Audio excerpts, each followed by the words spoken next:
So, welcome everyone on behalf of National Institute of Urban Affairs and the Center for Climate Center for Cities. I welcome all of you to this webinar today on clean air pathways for sustainable urban living. This is one of our six webinars we are organizing jointly with the ministry and these dates are all linked to some major event. So it is linked to the World Water Day on 22nd March. So today is Friday, so we wanted to have these events culminating with some international or national event. So that's why it is done like this. And I would like to welcome our two speakers, and this webinar is not meant to be a class or a training. So we are very pleased to have two eminent speakers, Anumita Roychowdhury from CSC and Somvir Bajar from JC Bose University. Just a small introduction from on their profiles. Anumita works as Executive Director, Research and Advocacy at CSC, and she is the knowledgeable face on air quality in India on most issues based on the kind of research she has done and the kind of engagement she has had over the last, I would say, 4 decades. And she has worked extensively on the clean air policy and campaign and the work along with Sunita Narayan for Delhi. And she has helped guide build several campaigns and also worked in Africa and other countries to support a Global South initiative on clean air and mobility. And I would stop there and she can tell her work better. Dr. Somvir Bajar is assistant professor at JC Bose University, whom we have been in touch recently on the air quality work which the ministry wanted to initiate and trying to understand how measurement of air quality is done in and what are the methods. So he is quite knowledgeable. He is one of our aspiring young professors, and he has worked extensively on the NAMP program of CPCB, has a good track record of publications and consultancy with industry. I'll just spend 2 minutes on the work at NIUA. Why? Because this is the 50th year of NIUA, and NIUA's focus remains very much on research capacity development, supporting MAUA, and this is the kind of portfolio of work which NIUA does. These are all the current programs. So this is not a total list of everything which NIUA has done. Center for Climate Center for Cities is one of the initiatives. And our center's strategy has been on the climate front, nudging climate action through the Climate Smart Cities Assessment Framework, climate action plans, which were the next stage. Actually, the entire climate work in terms of cities has emerged in the last 10 years, where NIUA has played this role of nudging climate action, developing climate action plans, grounding climate actions, capacities, adaptation, and our current work on flood and heat resilient programs, policy, and practice. So broadly, the goal of the center remains very much focused on equity and justice, and we look at cities where we will be able to engage in policy, research, governance, capacity, and technical assistance.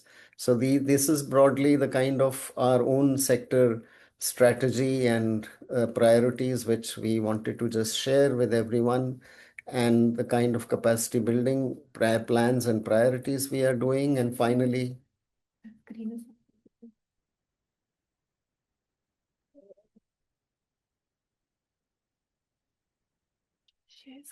oh, share screen नहीं किया. Desktop. Share. Sorry, the screen sharing had. Yeah, go back to the presentation. Okay. Okay. Yeah.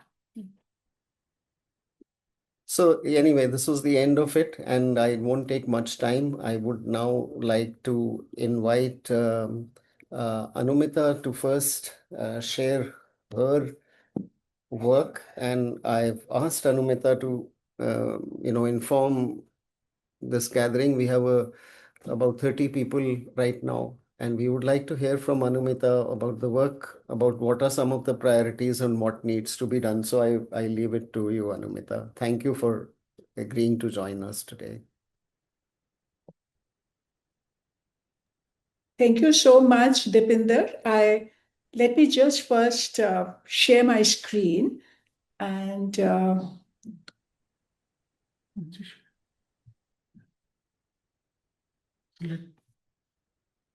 can you see my screen? You can? Okay. Okay, then We can see your screen, but not the one single slide. It's a group of slides. If you right. could. Okay, fine. Great. So, okay, thank you. Thank you so much, Devinder. I'm absolutely delighted to be part of this conversation today, and particularly from the perspective that we are discussing clean air and clean air agenda within the larger urban agenda that the Ministry of Urban Housing and Urban Affairs deal with, and also the NIUA's, the pathways that you look at, because this is the most critical connection that we are so keen to understand going forward, because a lot of our solutions to urban air quality crisis is embedded in the way we want to shape our cities and the multi-sector action that needs to unfold in our in within the urban context. So how should we really take this narrative forward?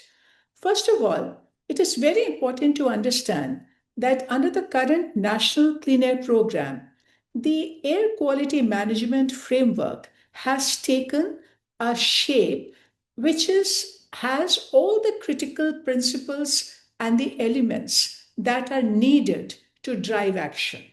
And let me first explain that to you. Because as part of that NCAP framework, what we have now, that for the first time in India, we have got target based. There's a program that is giving specific targets to about 131 non attainment cities who do not meet their clean air standards to be able to reduce their particulate pollution levels by at least 40% by 2026. Now, this is the target that is going to drive the scope and the nature of the stringency of the action. Very important, there is also a fiscal lever. Like for the last 5 years, the 15th Finance Commission has given the dedicated funding for this program for the million plus cities, which is performance linked funding. So, which essentially means that you need to improve your air quality, demonstrate the improvement, and then that qualifies you for accessing the fund. In many ways, it also helps to drive accountability because there is a requirement of monitoring and reporting. There is also, as part of the complementary program of NCAP called Swachh Vayu Sarvekshan, which ranks cities based on their clean air action and uses peer pressure to ensure sustained effort. This also kind of is a way method of further enabling change. Very important that over a period of time, while this kind of framework has taken shape, we have also found that how the NCAP program has also evolved in its scope and ambit. So, something that had started purely as a city based program has now recognized the importance of taking a regional approach, that only taking action within the municipal boundary of the city will not give us clean air.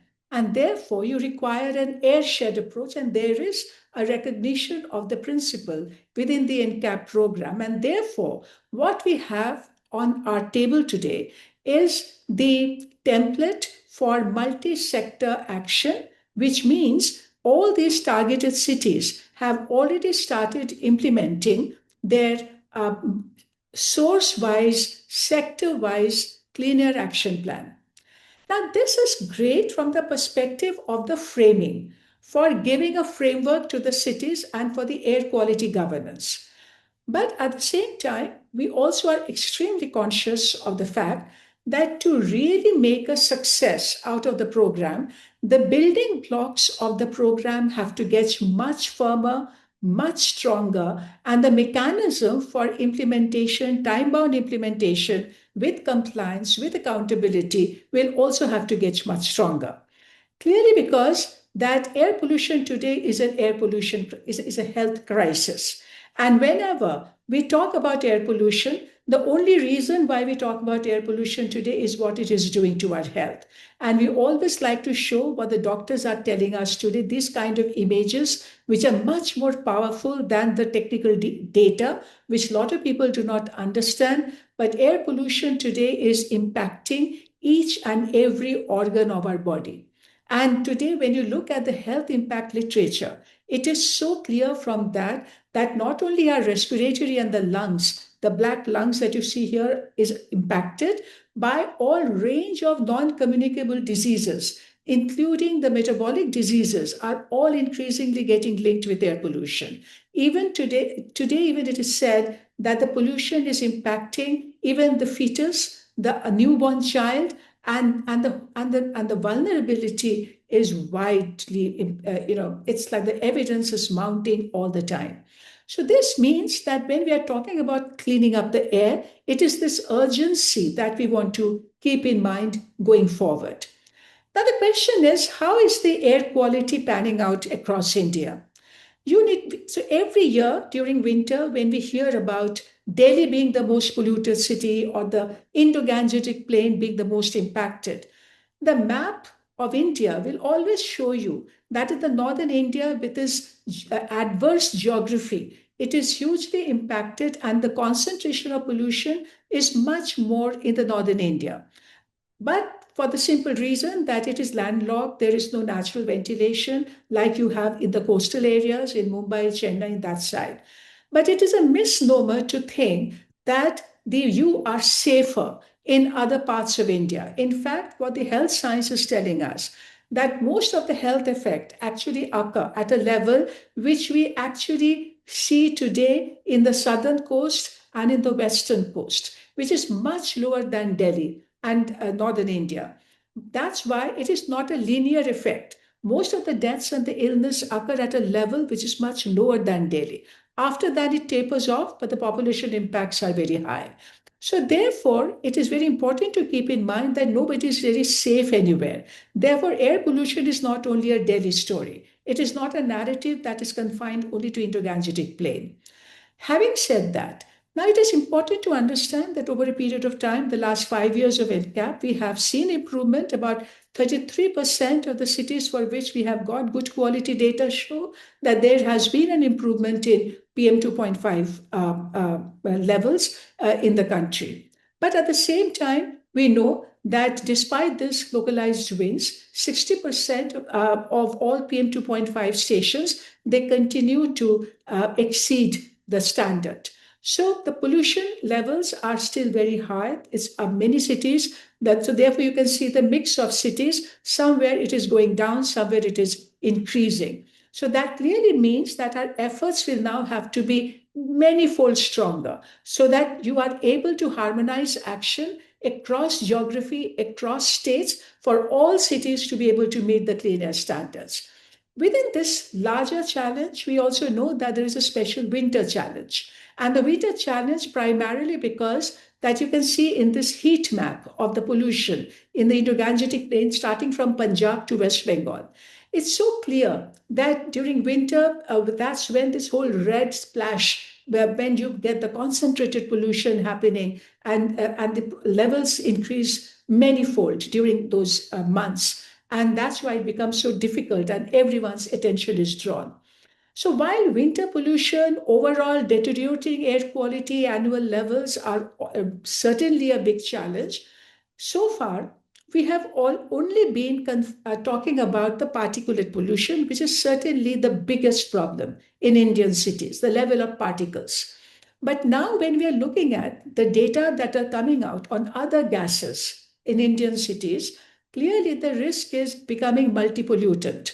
So while particulates continue to remain a problem, we now see the ozone, which is not directly emitted, but the gases like nitrogen oxide, volatile organic compounds, all these that are emitted by vehicles, industry, power plants, all these then in the air, they go through a secondary formation and they form ozone. So these levels in Delhi, Mumbai, Bangalore, they are beginning to see much larger number of days that are exceeding the standards of these other pollutants that are hugely toxic. So clearly we are in a multi-pollutant crisis. But then that also takes us to the next logical question, that where is pollution coming from? And today in all cities, you will see that the science is evolving. We are carrying out emission inventory study to estimate the load of pollution, and also source apportionment study where we fingerprint the particles in the air and then find out which source is contributing to the ambient concentration. Now you see the mix, but broadly, all the sources that we know of and no brainer. So you have the dust, you have vehicles, industry, power plants, burning of biomass and waste, construction, incinerators, even crematorium. It's all, anything that you burn in your city is contributing to air pollution. But how do we understand this mix? Because depending on the city, depending on their local profile, it changes. In fact, very recently, Supreme Court of India had asked COQM that you do a meta-analysis of all studies and tell us and rank what are the key sources of pollution in Delhi. So this is what has come out of that exercise. So what in Delhi you can see clearly that the vehicles are at the top, okay, followed by industry, then dust, okay, and then biomass burning. And then I'll come to this another third issue. So when we are looking at all, clearly what we are beginning to understand that while different sources contribute, but there is also a seasonality. During winter, the combustion sources, vehicle industry, burning, they become the most dominant sources. But during summer, it is the dust. When you have a lot more summer wind-blown dust in the air, that the contribution of dust increases. But the dust share decreases during winter. But one thing that we are now very worried about, what we call secondary particulates or pollutants, so one is that the gases which contribute to secondary pollutant like ozone, but then the gases in the air also contribute towards the formation of more particles, and then that increases your PM 2.5 concentration even more. And in Delhi, that contribution during winter is highest, even higher than vehicle. But the secondary particulates, that means implicate and the combustion sources. So which means that while dust sources are important, but primary emission from combustion sources and their contribution to the secondary particulate, that makes them even more challenging. So how do we move forward? If we understand the science, if we understand what we have to deal with, so what is taking action all about? And if we try and understand that where should we put our focus? Now, if we go by the 5 years of NCAP funding and try to understand that so far, where have we put the maximum focus? Then by looking at the way the money has been spent, close to 11,000 crore, you will find that 67% of that money has been spent on dust control, followed by vehicles 13%, burning 11%, and then the industry less than 1%. Clearly you see an asymmetry and a bias towards dust control, and the assumption is that dust dominates and therefore we need to focus more on dust. But then that means we have not been able to address all the pollution sources uniformly during the NCAP period. Now, let's therefore understand one by one. Now, before we go forward, keep in mind that what I just showed you is the NCAP funding, which is a dedicated funding for pollution control. And there we have seen a strong bias towards dust control. But when you look at what we call convergence funding, because in each sector, it is just not the NCAP fund. All sectors have their own funding stream, like the waste management has Swachh Bharat Mission, the urban infrastructure have Smart City, Amrut, vehicles have the FAME, PME Bus Seva, renewable energy, Surya Ghar, and the green and blue infrastructure. So irrespective of the NCAP fund, in addition to the NCAP fund, huge funding is now flowing into these other sectors as part of other programs. So when we talk about air quality, improving, not improving, it is actually this convergence effect of all these action in the city that is making that impact. That's what we have to keep in mind.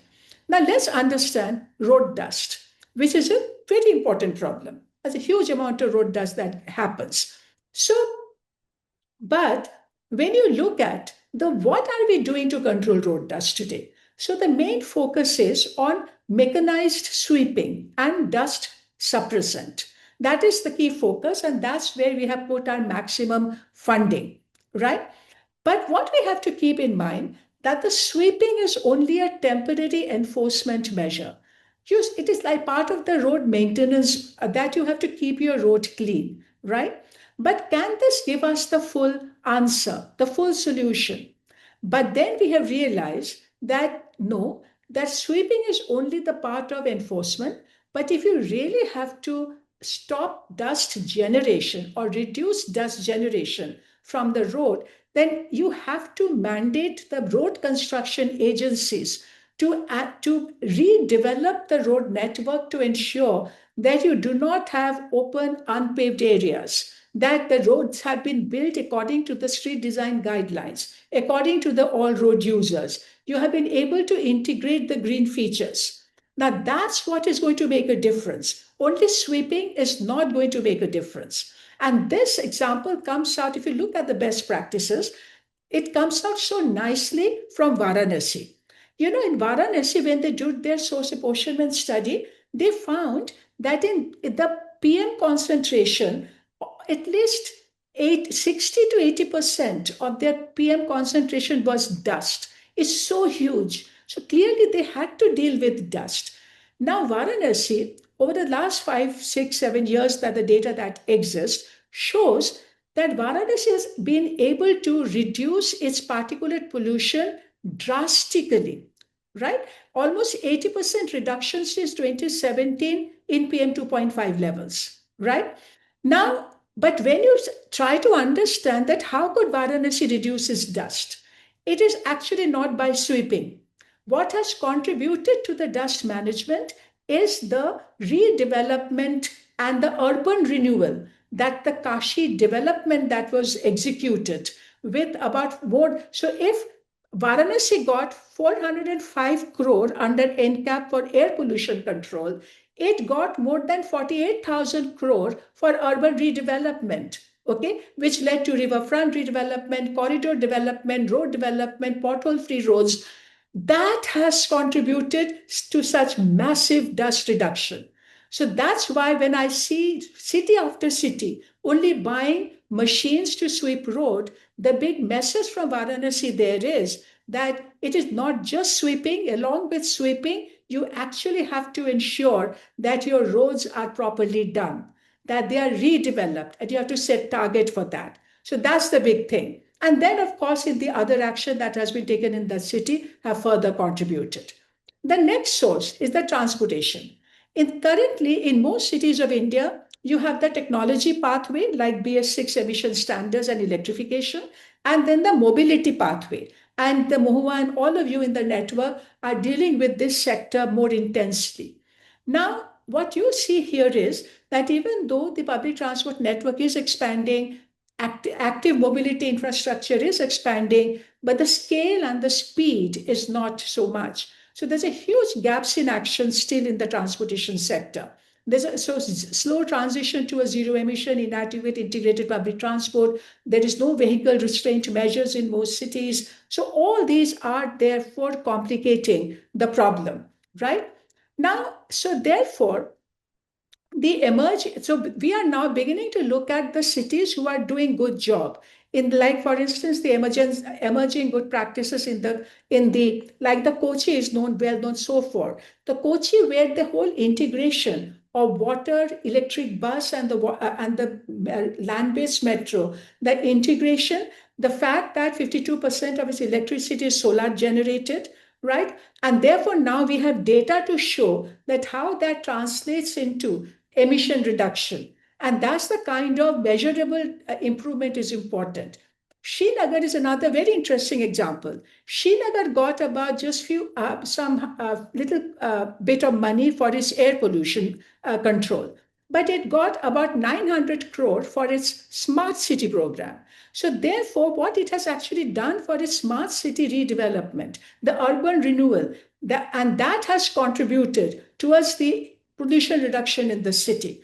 And clearly, again, as you can see the impact, I'm not going to read them out, but you can see that how that has helped to improve active mobility, public transport usage. But the data on emission impact is also very clear, how both greenhouse gas emission as well as local air pollution have both declined.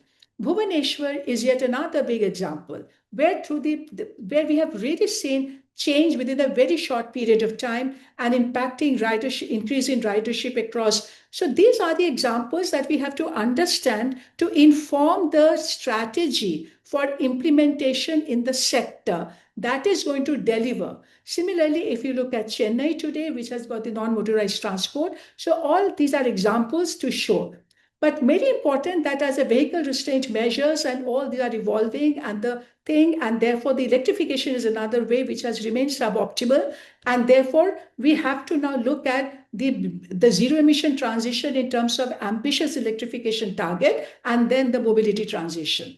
Very quickly, I'll just reflect on three more sources. One is the industrial source. Very clearly, and in Delhi NCR, we have seen that how it has actually, where the decision was taken to eliminate dirty fuels from the industry, the coal, petcoke, furnace oil, and that has really led to the reduction in has led to what we call the energy transition in the sector. Today, coal has been nearly eliminated in Delhi. Diesel consumption has reduced drastically in the city, and that has contributed to the bending of the curve. The next source is that of the waste burning that we all talk about. And Swachh Bharat Mission is leading that sector. So this sector is not driven so much by the NCAP, but more by the convergence funding under Swachh Bharat Mission. And therefore, what you can see is that the target of 100% collection, segregation, material recovery, remediation of legacy waste. Now, city by city, we'll have to achieve that target. And have we been able to enable that or not? But the cities who have done it well, like the Indore case, everyone knows about it, where they have achieved 100% segregation, but they are also now doing circularity, generating biogas to run buses. But clearly, you can see from here the kind of co-benefit and the emission reduction that we have seen, and that kind of data is available. More important than the other co-benefits of waste management. So not only are you reducing the emission, but you are also reclaiming the urban land. So Bhopal, Surat, who through the remediation of the legacy waste are reclaiming land from the dump sites. To understand, therefore, now you are eliminating, that means the spontaneous fire in the legacy waste, which contributes hugely to pollution, like our Ghazipur, Bhalsawa, and Okla in Delhi. So these are the issues. Similarly, in the construction sector, this C&D waste is one of the biggest dust generator. But then again, the circularity policy that has come in now, and we are beginning to see these good practices in Delhi, in Chandigarh, and other cities, where they are now making new products and they're making new buildings out of these products. And therefore, the mandate, and this is part of the clean air policy narrative today, that how can you create the mandate in a city that the new construction will take the recycled products from the recycling plant, and how do you expand the infrastructure for that? But in air pollution, increasingly that we are getting conscious of is that we cannot keep pollution and climate change in silos anymore. When we started mapping the pollution hotspots in many cities, this is the example of Jaipur, we found that the cities with where you have the pollution hotspots, these are also the heat hotspots. So this is where the heat island effects are also the highest. So you can understand the double whammy. So this means when you are now informing your urban redevelopment, the shading approach that you will be building into your urban infrastructure will have to take care of both. Now, these are the new learning that are coming in. Finally, the point that I just want to raise here, 2 points, 3 points actually. One, that now it has become very clear, as it is very clear from our experience in Delhi, that you cannot achieve clean air in one city if the larger airshed remains polluted. Now, Delhi has actually done quite a bit. In Delhi, as I said, the coal is eliminated, diesel is down. There's a lot of other action which I'm not getting into, and Delhi has actually bent its pollution curve. But Delhi still requires another 60% reduction in its pollution level to be able to meet the clean air. But now the IITM data is showing that in winter particularly, at least 70% of the pollution in Delhi is coming from outside. So how can Delhi meet its clean air target if the larger airshed of the Indo-Gangetic Plain remains polluted?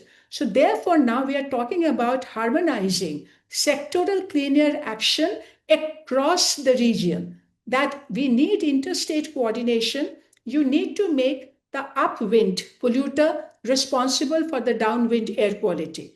And these are the new areas of governance, air quality governance, that are emerging today in the country.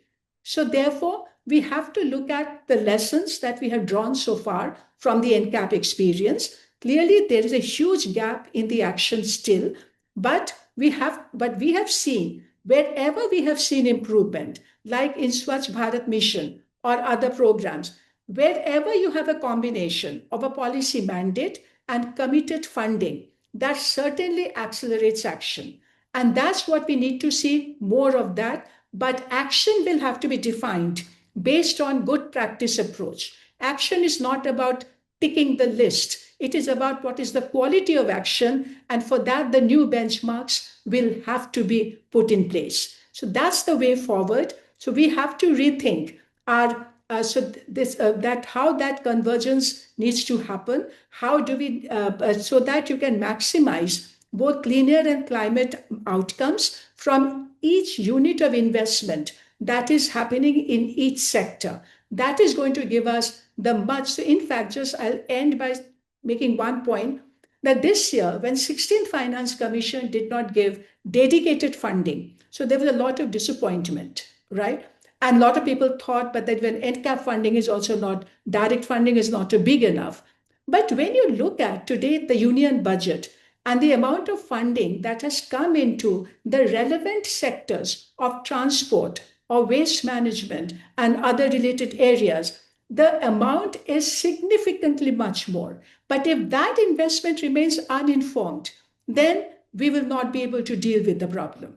That's the biggest message that we want to give, because finally, what we are summarizing to say, that clean air action requires massive clean energy and energy efficiency transition in all sectors. We need zero emission transition in transport sector and zero emission for mass commuting. We need to upscale integrated affordable public transport, promote circularity for all waste streams. We need to eliminate solid fuels for cooking and align dust control with urban renewal and green-blue infrastructure development. Address these gaps to maximize the co-benefits for our public health, to secure our health, and to also make our cities more climate resilient. Thank you. Thank you very much, Anumita. I used to always wonder that you work on so many fields, from clean air to mobility, but you very nicely explained the whole issue of dust and combustion related pollution, and then coming to what all needs to be done in terms of reimagining urban development rather than just as silver bullets which can address. So thank you so much for making such a clear case that it needs to look beyond one intervention, and this concept of air shared and I worked myself in watershed, but I never realized that an airshed can also be a polluter-based airshed, which one looks at. So thank you so much. I would Great. like to invite Somvir, please. Somvir, you've also done a lot of work on monitoring and a lot of things. Anumita was talking about source attribution. You are also a very qualified person who has yourself worked on it. So kindly share your work as well. Thank you, Somvir, for joining us. Thank you. Thank you, sir. May I share my slides? Yes, please.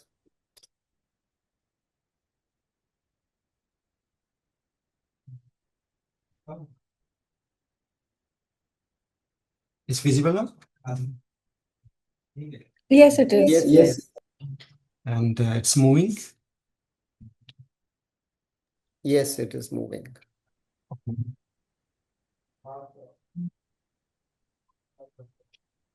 So very good afternoon to everyone, and very warm welcome to all in this session. And I first of all congratulate to the National Institute of Urban Affairs and Ministry of Home and Urban Affairs for putting forward such an important topic about the this clean action for the Indian cities, which is very much important nowadays when you talk about the air quality. So I will be presenting my slides on the clean air pathway for the sustainable urban living. And that will include both the perspective, including the science strategy as well as the solutions for the Indian cities. And I will put forward some of the insights from the NCR region and especially for the Faridabad region for the urban planning as well as policy. So, in today's session, we are not going only to discuss about the urban air quality, but also very much important, we need to discuss about what cities can practically do in order to manage this air quality, air pollution, so that we can bridge between the science, planning, as well as implementation, which is very much crucial nowadays for the urban management as well as for the sustainable urban living. So I hope this session will provide some kind of actionable insights about that can be supported with the designing healthier and more sustainable cities. So in this session, we will be basically means discussing about the current scenario of the urban air pollution, different kind of pollutants that are involved for deteriorating the air quality, and how this monitoring as well as the scientific assessment is very much important, and what are the key challenges behind this urban air quality management. Then we need to think about the sectoral solutions for clean air pathways. Then what is the role of innovative technologies in order to make thing in a managed way? And means most of the participants, they belongs to the urban local bodies. So where their role came into force to manage this air pollution problem as well as to mitigate this issue, and what kind of way forward we can choose for the sustainable urban living. So all these kind of structure phenomena or all these issues we will discuss here. So basically, when you talk about the urban air quality, then India is entering into a decisive phase when you talk in terms of urban transformation, because by 2036, 600 million people, they will be a part of urban population. And this diversion is not just about demographic, but it's economical too. And 70% of the total means GDP that is contributed only by this urban population. And this is not just a challenge, but also a opportunity because once we design or whatever we design now, that will be reflect the future perspective of the air pollution. So if we integrate some kind of sustainable solutions, including the clean transport, green infrastructure, as well as the effective air pollution management strategies for the urban planning, then certainly we can avoid locking our cities into such a problem, uh, which will inculcate into the health risk. So, air pollution today is not just about the environmental issue, but it's a health or public health issue. because as per the data that we receive, 7 million people are died just because of the air pollution problem, and the scenario is much more means critical in case of India, because more than 2 million people they are died in case of India just because of the air pollution problem. And most of the other polluted cities, they are having PM 2.5 concentration more than that of WHO permissible limits even. And the PM 2.5 level is 10 times much more higher than that of WHO guidelines. So we need some kind of robust land use planning, better land use planning for the robust air quality management. So we need to design our future in such a way that our future generation may face this some kind of healthy environment. But for which we need to understand that from where these pollutant came from. So likewise, we can, distinguish these air pollutant into primary air pollutant as well as secondary air pollutants. Like various kind of pollutant, they are coming directly into our environment from the some kind of specified sources. Like particulate content is one of them, PM 2.5, PM 10, oxides of nitrogen, sulfur dioxide, ammonia, ozone, carbon monoxide, all these kind of pollutants, they are coming directly rather than carbon, it's ozone. All these kind of pollutant, they are primary air pollutant. But these primary air pollutant, they interact with the constituent of air, and simultaneously they interact with each other and form some different pollutant also, which are called as secondary air pollutant. Like Anumita ma'am has surely reflect that ozone concentration is continuously increasing in the NCR region, which is one of the secondary air pollutant. It's very much important pollutant basically.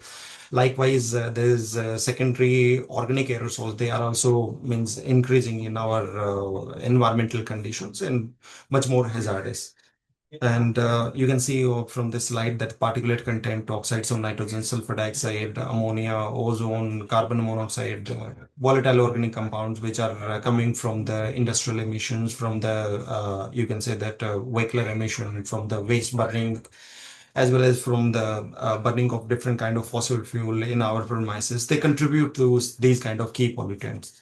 But we are when we talk about the Indian context, then PM 2.5 is much more critical concern for Indian context, because just because of the finer particulate side, it penetrate deeply into our lung systems, and it's not all about the particulate content, but this particulate content provide the surface for the absorption of all the different kind of organic as well as inorganic components. So likewise, not only the particulate content, but these kind of contaminants which are attached with the particulate content, they go deep into our respiratory system as well as blood streams, and responsible for premature death around the world, you can say.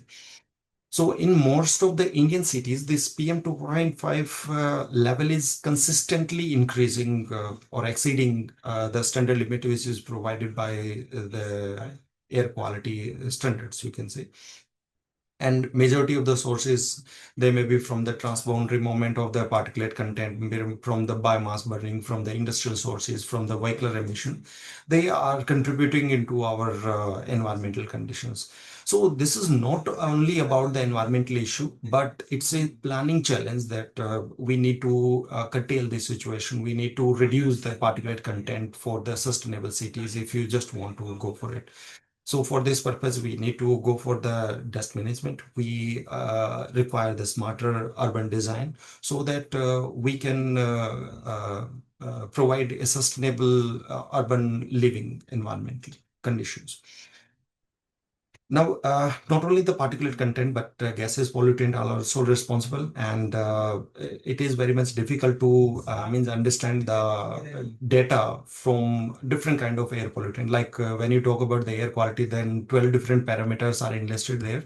And for a common person, it is very much difficult to understand the entire 12 different parameters. So that's why this air quality index came into force, and it's very simple as well as powerful tool that translate this data and categorize into different categories from good to very severe conditions.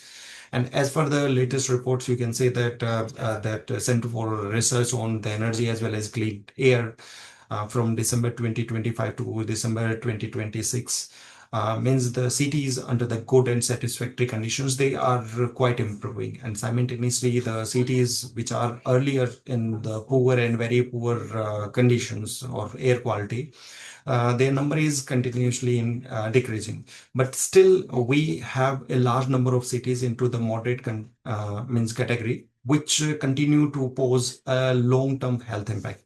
So if we just want to go for the sustainable cities, then certainly we need to focus on not only the temporary improvement, but also in order to increase the number of the cities from in the category of good as well as satisfactory conditions. And that could be happened only by integrating our planning, our emission control, as well as continuously monitoring of the particulate content. And this PM 2.5 is contributed by the different kind of sources because it's a complex problem. So a single solution into a sectoral into a specific sector, that could not be possible to control this complex problem. So we need to put our effort for the multi-sectoral approach. That must include the transportation sector, that must include the industrial sector, that must consider the construction as well as waste burning, as well as the energy use patterns. And this means the isolated interventions are not capable to deliver the sustained improvement. Like if we focus on the cleaner mobility, then it will not be able to provide the full solution for the sustainable urban cities. So for this purpose, we need to think about the multi-source as well as multi-sectoral approach. And the effective air pollution control that can be able with the understanding of all these kind of sources. So we need to understand that from where this pollution is coming, from where this kind of pollutant they are contributing into our environment conditions. And that could be possible with the help of source assessment studies. So ma'am has rightly said that the different kind of cities, they have their own source assessment. They have their own inventory, and that is must for the control of these air pollutant in their premises. So scientific investigation of the sources, that is very much useful for designing the targeted or sectoral approach interventions to maximize the impact and optimal utilization of the resources. So for the sustainable cities, data-driven sources understanding is not much optimal, but we need to achieve a meaningful as well as long-term air quality improvement only by putting our efforts for the sectoral, multi-sectoral approach. And that could be evidence-based, scientific, data-driven approach that we must have to follow. And for this purpose, monitoring is very much fundamental for the effective management of the air quality. And monitoring that can be help to track this pollution level, that can help to find out the hotspot of the pollution sources. Simultaneously, it help to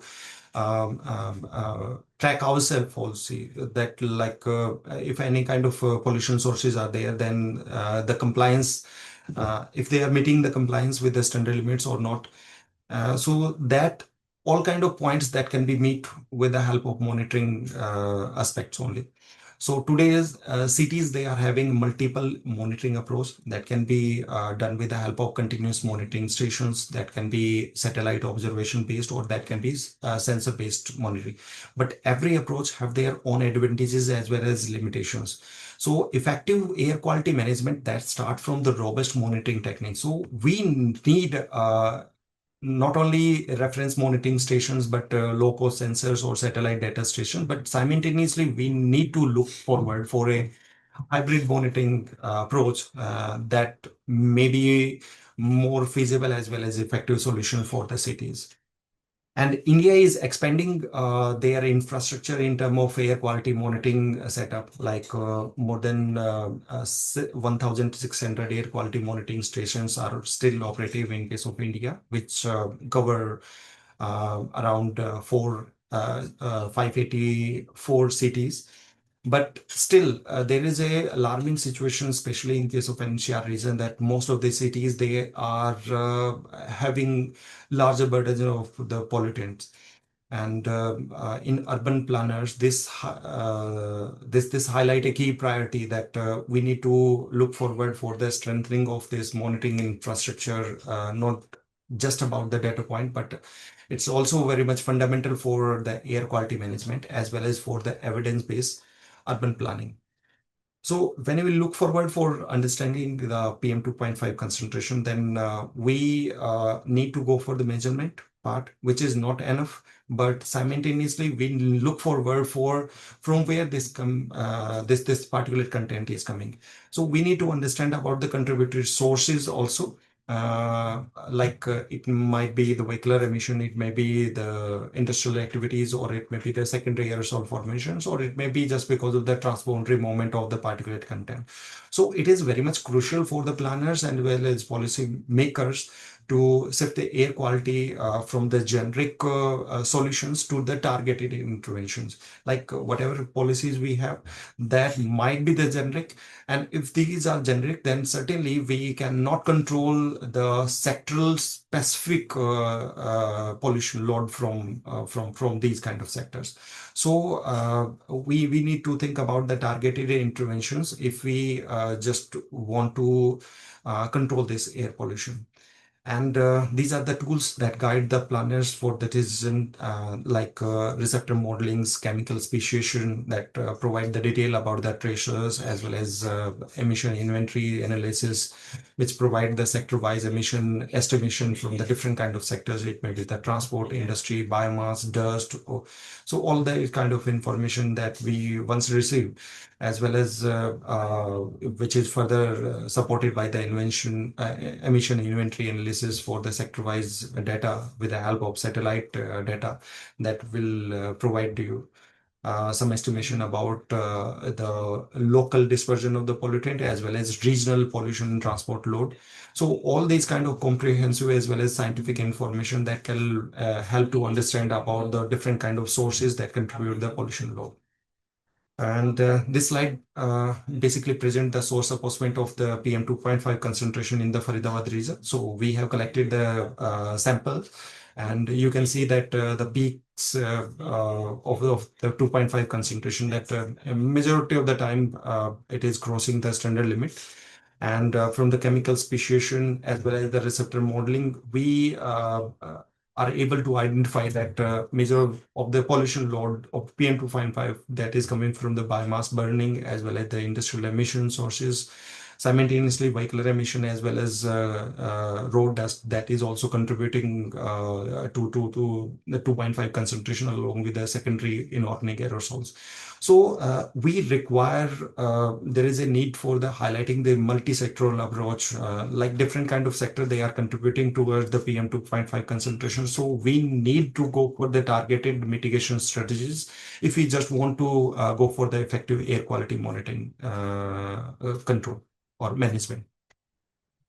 Then simultaneously, we have also gone for the PM 2.5 bounded heavy metal concentration from the Faridabad region, and we've found that the zinc, chromium, as well as aluminium, they are the majority of the pollutants, majority of the heavy metal that is bounded with the PM 2.5 concentration. And from the source profiling using this PMF, we get to know about that industrial emission that is contributing a large chunk of the pollution load in the Faridabad region. Along with this biomass combustion as well as vehicle emission. So for this purpose, we require some kind of serious implications for the public health or urban health risk as well as air quality management.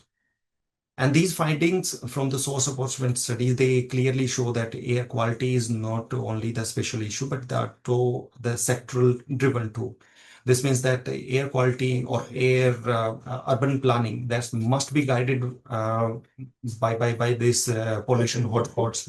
Then simultaneously, this transport planning, which directly affects emission as well as the industrial zoning, that must be enforced if we actually want to manage this air quality issues in our NCR region. So we need some kind of integrated approach, monitoring approach that must be augmented by the policy as well as actionable framework.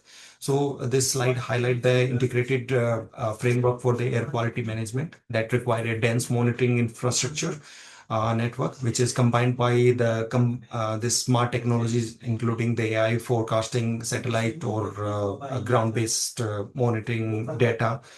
And equally, it is important to the strong governance as well as targeted implementation for the city-wise scaling, as well as focusing on the pollution hotspot.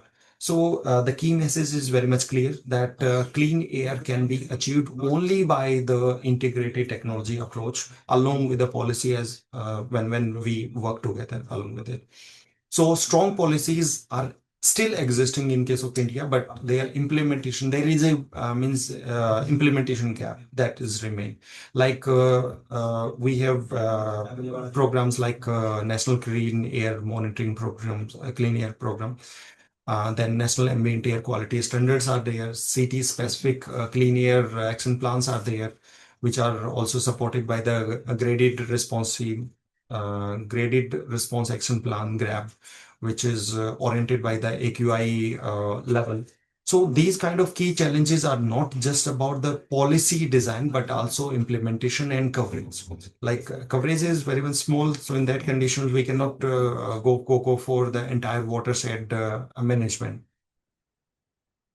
So we require this city level action plan that have enabled more targeted interventions. So challenges are still remain in terms of consistent implementation, control, as well as achieving the sustainable improvement in the air quality. So while progress is visible, but still there is a gap in between the planning as well as real impact. So that must be bridged. So for this purpose, this limited emission intervention as well as inadequate monitoring that leads to a gap in case of source identification. Simultaneously, at this time, weak enforcement as well as fragmented institutional coordination that is effective for the existing policies, and that must be addressed for the effective implementation of urban air quality management strategies.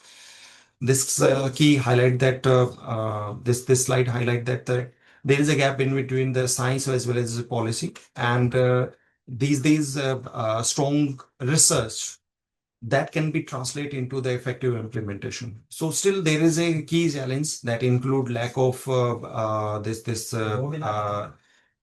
interoperability, then simultaneously the lack of capabilities as well as expertise stratification.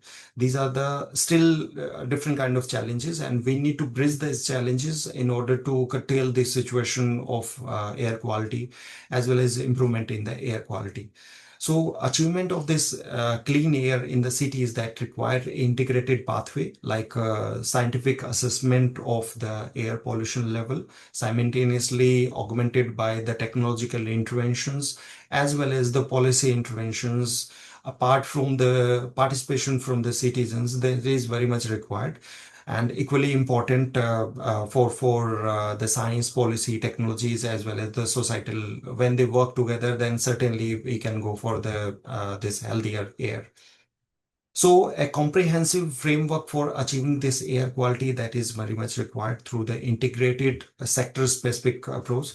Ma'am has elaborated a lot about the different sectors, including the transportation sectors, like we need to go for the green mobility. Simultaneously, we need to understand about the green infrastructure, and we need to enforce this green infrastructure because all kind of green plants, they are the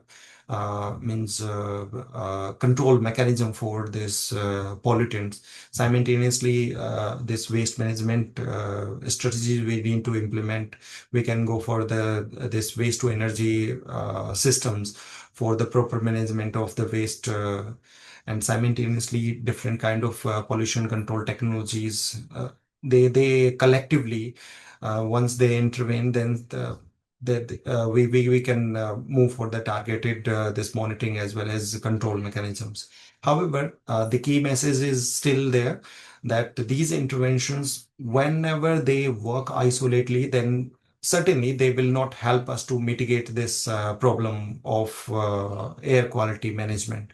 So integrated approach ultimately that reduce to the reduction in the emission, improved public health, and provide the more sustainable as well as the climate resilient cities. So simultaneously, we look forward for the technological transformation, which is very much important for the air quality management, like low cost sensors that must be integrated for the dense air quality monitoring. We must integrate this satellite monitoring so that the transboundary movement of the particulate content as well as the gaseous pollutant can be tracked, and the forecasting with the help of the AI-based engines that can be helped to understand and to take some kind of remedial actions to curtail these kind of issues, some kind of compilation of data with the help of air quality dashboard. These kind of integrated approach or this translation of the complex data into some actionable transformation into some kind of decisions that help to make cities much more smarter as well as much more responsive. And there, the urban local bodies, which are the front line for the implementation of these kind of policies, their work is very much important, and they can play a very important role towards controlling of this construction dust, promote some kind of green transport mechanism, make people much more aware about this kind of green initiatives. Simultaneously, we need to understand about the waste management responsibilities. Once it is done, then certainly then we can translate into good air quality. Then simultaneously, the citizen Can we take participation. some questions from the audience? Then we'll Okay, run it's on. only means 2 or 3 slides are left, sir. Yeah. Citizen participation, that is also very much important for sustainable air quality management, like reduced use of the vehicles, avoid waste burning, making people aware, adoption of the clean air.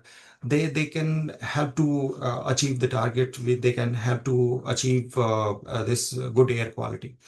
Simultaneously, this is an integrated approach. If we achieve the good air quality, then simultaneously we can achieve the targets of the climate action too. And the key message is very much clear that if clean air is fundamental for the human health, then it is also very much fundamental for the development as well as climate resilience. So that can be achieved with the help of science-based policies, strong governance, as well as the climate resilient part. When these fundamental means these kind of elements they align together, then the cities can become much more healthier, much more livable, and simultaneously we can achieve a sustainable future generations. So for this purpose, we need to stick on some actionable point like expansion of the monitoring infrastructure, require this public utilization or scale up of this public transport or EV adoption system, control the dust as well as waste management. Then simultaneously, we need to strengthen our industrial emission control. We need to put forward this real-time monitoring as well as enforcement of our policies. Good governance is also very much required. We need to promote the citizen participation there. Then only we can achieve the target of clean air mission. So this clean air is basically a shared responsibility that require commitment from all kind of stakeholders. It may be the governance, it may be the industries, or it may be from the citizens. So sustainable cities, they can be built only with the collective action, with the informed decision making, as well as long-term vision. And together we can transform this urban environment in a much more resilient spaces. So thank you so much.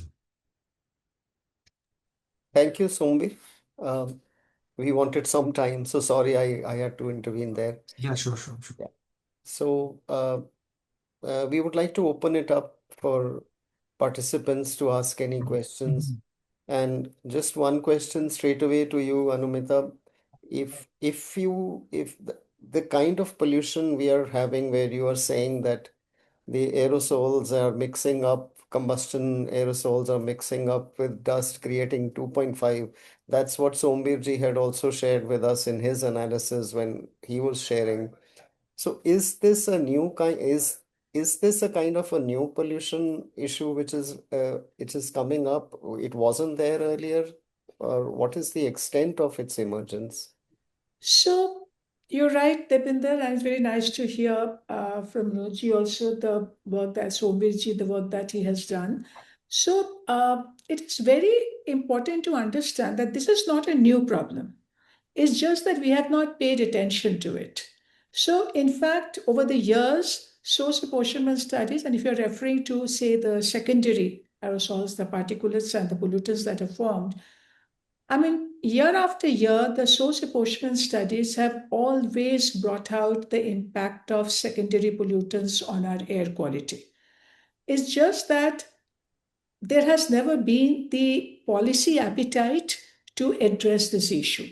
So we have always been looking at the primary source. Now, yes, by logic, if you are reducing the primary emission effectively, then you will also be able to reduce these precursor gases that form ultimately this pollutant. But that is the only way you can do that.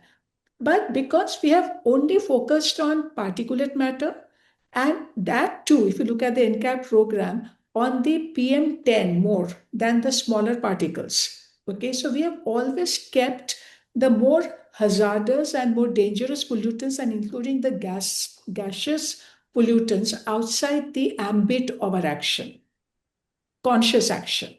So that is the reason why today we have seen this. In fact, imagine during winter in Delhi, it is the secondary pollutant that is the highest. That's about 27% of the total load in the air. So this, now that has a, now the, why it is double-edged is that often you will find that the stakeholders, they fight over the pollution charts. You know, they fight, oh, I'm only 10% of the problem, you are 3% of the problem. Somebody is, obviously, a pie chart is going to show this kind of distribution. But often what has happened is we have tried to detract attention more towards it. We have always been dismissive of the combustion sources, saying that is the dust that matters more, right? That because road dust shows up, but road dust is only a primary problem. The others are both primary as well as secondary, and yet we have never paid adequate attention to the combustion sources. So that's the challenge. Mm. So just to follow up on that, since you also highlighted that NCAP has been more focusing on PM10, and now as sectoral allocations increase in the budget, more air quality should improve if the sectoral improvements are rightly spent on interventions like integrated mobility instead of just increasing one modal transport. So what can be the role of NCAP in future? Should NCAP be a monitoring program? Should it be, what can it a meaningful role it can play? So what NCAP has actually already done, and it has to do that better. There are a couple of the metrics that NCAP has adopted that needs to be reformed and need to be made a lot more effective. First of all, in future, the NCAP should shift its focus and pay more attention and take PM 2.5, NOx, and ozone as a multi-pollutant framework for guiding action in cities. That's one. The reporting that now already NCAP requires cities to implement multi-sector action plan. That is already there, and which means vehicles, so everything. But how well you define the scope of the multi-sector action, that will require convergence with other sectoral action. Now, even for that, NCAP has created that provision because right now, when cities are reporting on their progress, they are asked to report progress not only on the what they have spent on only the NCAP fund and therefore what they've achieved out of that. They are also required to report on action taken under different funding line, like Swachh Bharat Mission, for instance, or Smart City Program. So that means NCAP has already adopted that framework. But this now requires a lot more deliberate synergy and convergence framework, and there the NCAP has to play a very strong role. So we are in fact now looking at the possibility of how you can integrate the clean air related indicators with the other sectoral programs, so that you can do the budget tagging as well along with that, to be able to ensure that you are implementing the way it needs to be implemented. So when, suppose for instance, if the PME bus seva of the Ministry of MoHUA or this SBM program of the MoHUA, these are the critical pillars of NCAP action actually. But have we been able to develop an institutional interlinking between the MOFCC and the MoHUA to be able to make it more explicit and monitorable and measurable? Thank you. I would just like to go to the participants, otherwise they'll blame me that I'm taking up all the questions. And hey, would you, Somvir or Anumita, any questions from the Q&A box if you would like to answer, please do so. So one interesting question was, I think Ashish Verma has asked about how has China done it, right? Because that has now become quite an example globally. And the message from China is very clear. First of all, they wanted to clean up the air of Beijing, like we want to clean up the air of Delhi. But to be able to do that, they were able to implement equally stringent action, multi-sector action, multi-layered action, not only in Beijing, but in 26 other provinces that surround Beijing. That is a much larger airshed. Then the depth of the action. So if you really look at what they have done, first of all, they focused on minimizing coal usage in industry and for heating. And then they also went for industrial restructuring, also energy transition there. And then the transportation reforms. I mean, this is, if you really go and look at the scale of transformation of integrated public transport and active mobility infrastructure in that region, is amazing. And not only that, they combined it with vehicle restraint measure. So Beijing actually capped the number of cars that you can sell in a year, and they capped it at a level that was sold in the year 2010. So only electric vehicles are exempted, but ICE vehicles have to be sold within that capped number. So, and along with that, they were able to create a very strong oversight and compliance mechanism where each and every official in the hierarchy were made accountable. So it's all of these together have enabled them to make the transition so fast. That is the lesson. Thank you. Somvirji, would you like to respond to any of the questions Yes, or in the chat or in the Q&A?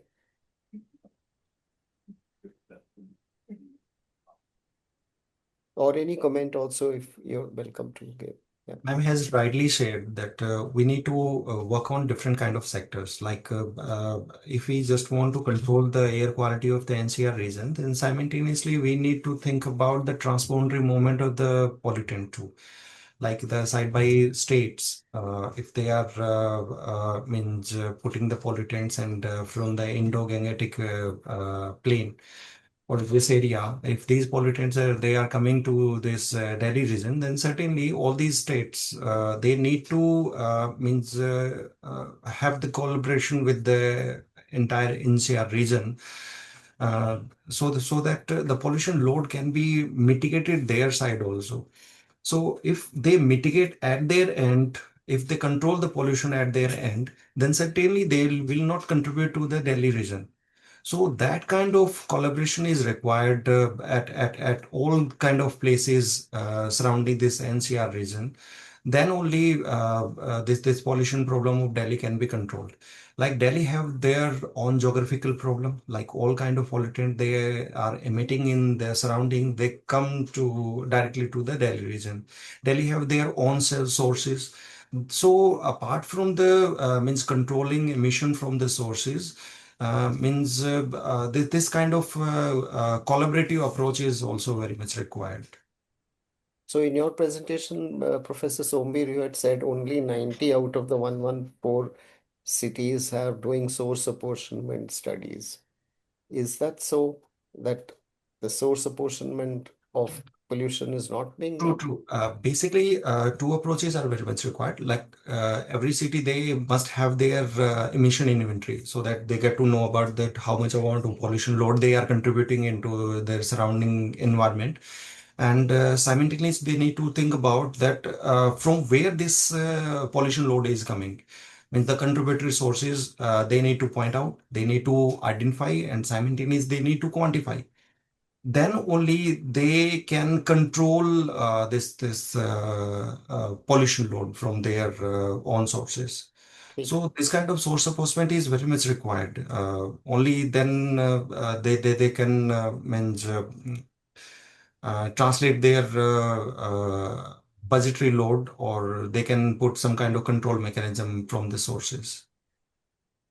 Thank you so much. Any closing two lines, Anumita, you and Somvir Saab, if you can, then we will finish. Yeah. I just want to say that, even though we understand that the problem is big and our progress is slow, but it is also very important right now to focus on where the opportunities are for us. Keeping in mind that the most of the urban growth is still in the future, a lot of the new growth is in the future. A lot of new investments are now going to flow in different sectors, the whole new development paradigm that is evolving. This really is the time to ensure that we are aligning all these indicators of clean air and resilience in the investment decisions, because it is only the very conscious and explicit framework for co-benefit and co-control of emissions from different sources through different investment channels that will become the most important way of moving forward, because that is going to give us the handle and the lever to make the change. And at the same time, specifically focusing on some of the baseline advantages that we have. For instance, like in the transportation sector, despite the horrific stories of congestion and explosive motorization, we still know that Indian cities currently have a much better baseline for usage of public transport and active mobility. It's just that we are not modernizing the paradigm quickly enough to retain them and to increase. So, therefore, act on the opportunity and also act on the legacy advantages that you have. Quickly acknowledge that and ensure that there are no trade offs in our future decision, that are investments that do not lead to unintended consequences.